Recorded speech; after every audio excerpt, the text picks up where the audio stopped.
भाई कवन कवन कि तुम्हारा मोहब्बत में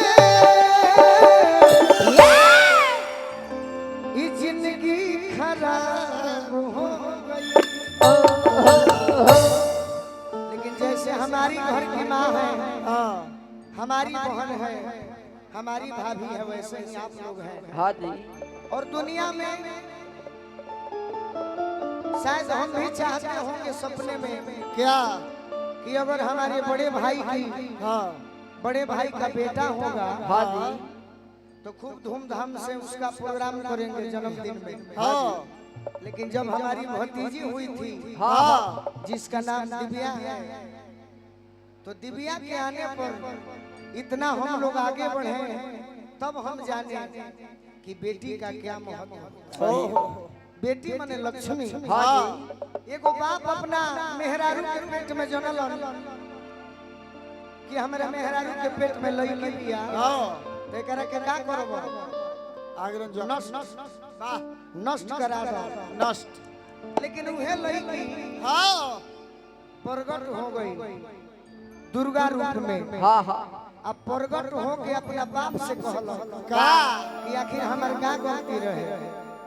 अरे निर्दयी पापा जी गर्भे में मार दी हो। निर्दयी पापा जी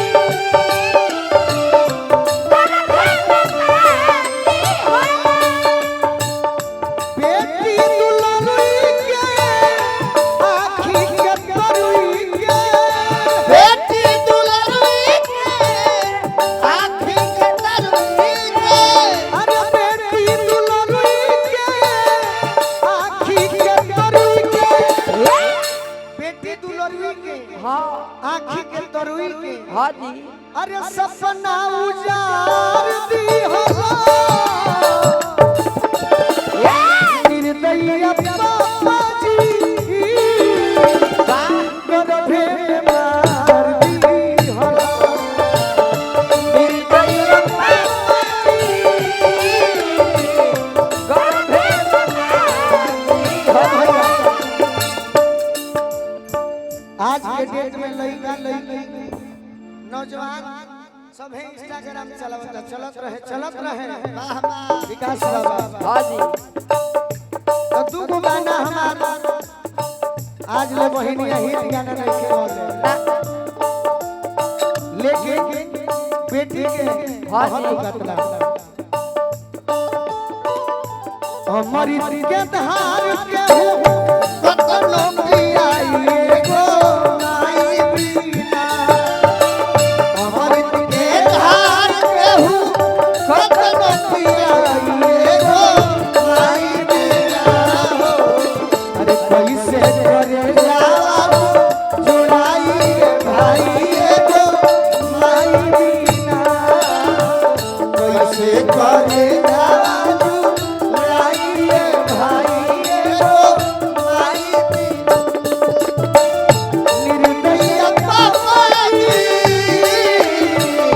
गर्भे में मार दी हो।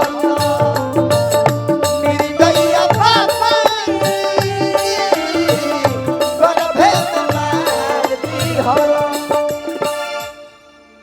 बेटी अपना बाप से पूछन दे कि आखिर काहे ऐसा काम कइल? काहे यही खातिर कि सोचल कि बड़ी जंजाल होई होई अरे धन दौलत के काल होई मुड़ी हमर खाल होई अरे व्यर्थ में बुरा हाल होई पूरी हमर खाल होई देखे में पूरा हाल होई मुड़ी हमर खाल होई व्यर्थ में बुरा हाल होई पूरी हमर खाल होई देखे में पूरा हाल होई।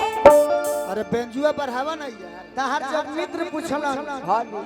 तो हम घरी जियत रहनी, लेकिन तू का कहल दहेज देवे के चलते हाँ जी।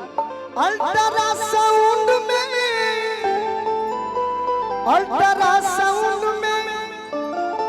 तू हत्या करार दी हो।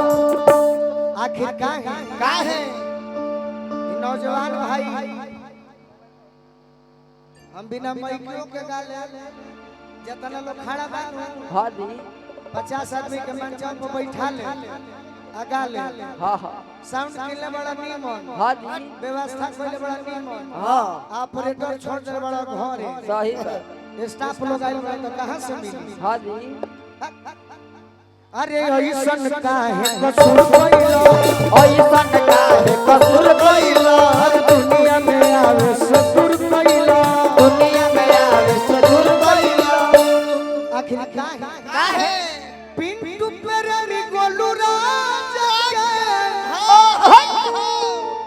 अरे लिखे गवे मजबूर कइलो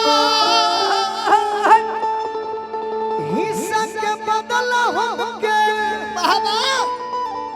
अरे हिस्सा के बदल हमके अपनी को न प्यार दिहला निर्दयिया बाबा जी शायद ही हाँ जी हमारा बुझाल था कि कम से कम 2000 महिलाएं लोग जुटल हुई धर्मेंद्र भैया हाँ कम से कम हमार माई बहनी 2000 जुटल हुई है सुनो हाँ जी आराम से आ कमेटी के एक बाप अपने बेटी का हाँ शादी के दिन नियर आइल बा हाँ बारात आइल बा हाँ लेकिन बेटहा पार्टी 2 लाख रुपया खातिर ओकर इज्जतिए बर्बाद करत रहे वही घड़ी लड़की के बाप कहले बाड़ो का कि बेटी दिहनी अरे गाड़ी के कर जा अतः जवा अब कले समझी जी बेटी की हमें गाड़ी के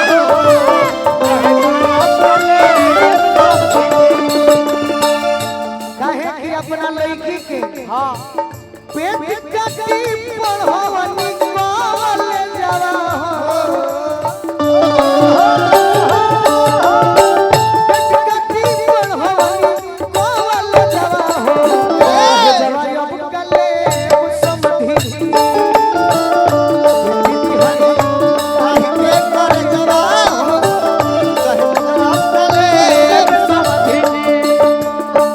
लेकिन झूठ ना कहेंगे ना हमारा आरा जिला के पूरा बिहार के सही बात बहिनिया तेज होली सो कि जिन जना तिलक मंगले बड़े हाँ आउ जब जो है लेकिन तनी चाय कॉफी बना के ले आवो हाँ उ ठीक बात कहेले सो का रोटी भात पकाई बनाही जो बारातना भात पकाई बनाही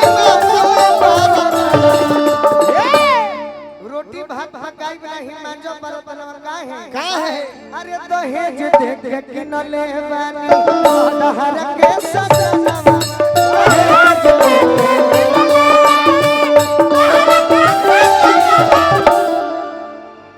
जितना आदमी में लइका होता रे सब हाली हाँ तो काहे खातिर उसत रे सब काहे खातिर कि 10 के सिंगरी चाहिए हाँ 20 लाख रुपया हाँ एगो बुलेट जरूर चाहिए हाँ तो लड़की कहते कि जौन है बुलेट चमकावत और रील बनावत और ये हमारे बाबूजी खेत बेच के दिहले बड़े और तहरा चाय चाहिए अरे पप्पे हमर दिहले आवे जाए के साधना पप्पे हमर दिहले आवे जाए के साधना दहेज दे के किनल बानी तहरा के सजना दहेज दे के किनल बानी तहरा के सजना बेटी हो काहे